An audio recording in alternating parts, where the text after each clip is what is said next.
बहुत पुराने ज़माने की बात है। एक लोहार अपने दुकान में बैठकर लोहा पीट पीट कर अपना काम कर रहे थे। तभी उसकी दुकान से 4 महात्मा और उसके शिष्य गुजर रहे थे। शाम काफ़ी ज़्यादा होने के कारण उनको आगे चलने के लिए नहीं सोचा था।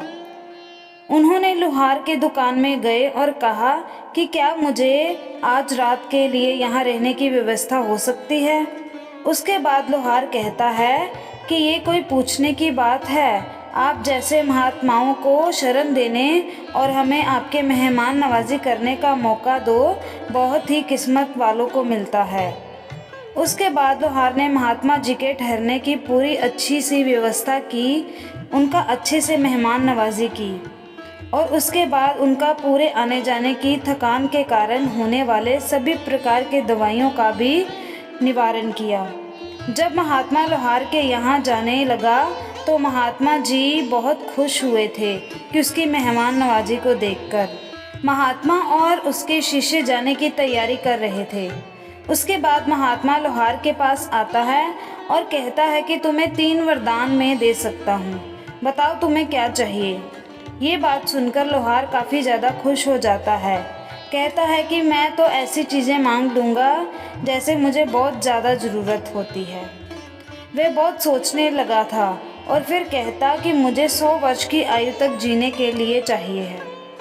महात्मा कहते हैं कि ये लो हो गया, अब तुम 100 वर्ष तक जिंदा रहोगे। उसके बाद महात्मा कहते हैं कि तुम अपना अगली इच्छा को बताओ, मैं ज़रूर उसे पूरा करूँगा। कुछ सोचने के बाद लोहार फिर कहता है कि आप मुझे ऐसा वरदान दीजिए कि मेरी दुकान में कभी भी काम की कमी ना हो। महात्मा ने लोहार को ऐसा वरदान दे दिया और कहा कि अब से 100 वर्ष तक तुम्हारे दुकान में किसी भी काम की कमी नहीं होगी। उसके बाद महात्मा जी ने कहा कि अपना तीसरा वरदान बताओ। लोहार को कुछ समझ में नहीं आया और वे जल्दबाजी में कह दिया कि इस कुर्सी में जो भी बैठेगा वह मेरी मर्जी के बिना नहीं उठ पाएगा, ऐसा वरदान दीजिए। महात्मा जी ने वरदान उसे दे दिया। उन्होंने कहा कि आज के बाद जो भी इसमें बैठेगा वह तुम्हारी मर्जी के बगैर उठ नहीं पाएगा। उनकी ज़िंदगी हंसी खुशी चलने लगी थी। उसके पास किसी भी प्रकार के काम की कमी बिल्कुल भी नहीं रही थी।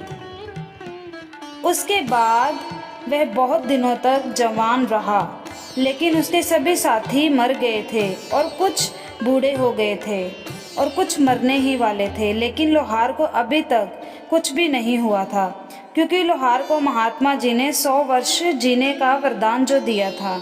जैसे ही 100 वर्ष पूरे होने ही वाले थे, यमराज आए और लोहार से कहते हैं कि तुम्हारा वक्त पूरा हो चुका है, चलो मेरे साथ। उसके बाद लोहार अपनी होशियारी दिखाता है और यमराज से कहता है कि मुझे थोड़ा सा काम है, हथियारों को मैं अलग अलग करके एक जगह रख दूं ताकि जो भी आएगा इसे ले जाएगा अपने प्रयोग के लिए।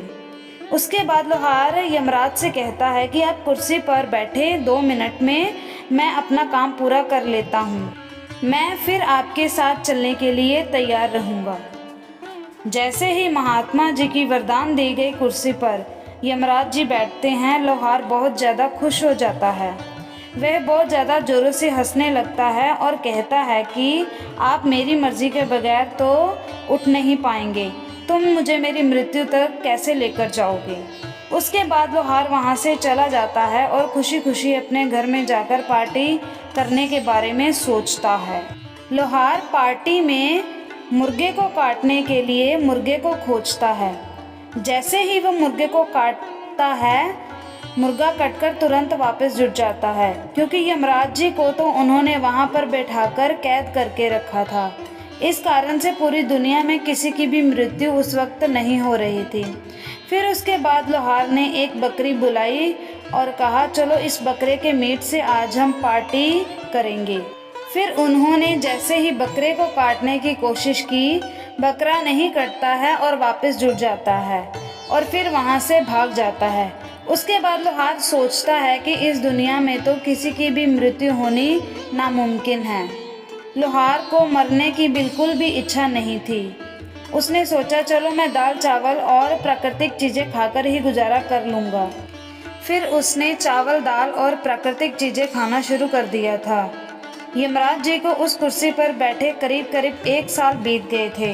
पूरी दुनिया में तबाही का मंजर था, क्योंकि किसी की भी मृत्यु ना होने के कारण आसमान पूरी तरह से मच्छर मक्खियों से काला पड़ गया था। उसके बाद खेतों में भी तितलियां और मधुमक्खियां तथा जानवर बहुत ज़्यादा हो गए थे, जिस कारण खेत खलिहान सभी फसलें एक दिन में ही बर्बाद हो जाया करती थी। पूरी पृथ्वी पर बहुत ज़्यादा जहरीले सांप पैदा हो गए थे और बहुत ज़्यादा बड़े बड़े सांप पैदा हो गए थे, क्योंकि उनकी भी मृत्यु नहीं हो पा रही थी। अब तो पूरी दुनिया के लोगों का जीवन जीना मुश्किल हो गया था। फिर उसके बाद लोहार को अपने किए पर पछतावा होता है और कहता है कि मैंने बेकार में यमराज को उस कुर्सी पर बैठा दिया। पूरी दुनिया को तहस नहस हो गई है। फिर उसके बाद लोहार को अपने आप किए पर पछतावा होता है और कहता है कि मुझे तो मौत का मज़ा चखना ही है। क्यों ना हम पूरी दुनिया को बचा लें, वो यमराज को वहाँ से आज़ाद कर दें। फिर वह अपने लोहार वाली दुकान में गया और यमराज को वहाँ से आज़ाद कर दिया। यमराज आज़ाद होते ही बहुत गुस्से में लोहार को पकड़े और ऊपर लेकर चले गए। उसके बाद धीरे धीरे पूरी दुनिया में सभी की मृत्यु होने लगी थी और फिर दुनिया सामान्य हो गई थी। तो दोस्तों, इस कहानी से हमें ये शिक्षा मिलती है कि हमें सभी को मौत का मज़ा तो चखना ही है। मौत से कोई भाग नहीं सकता है।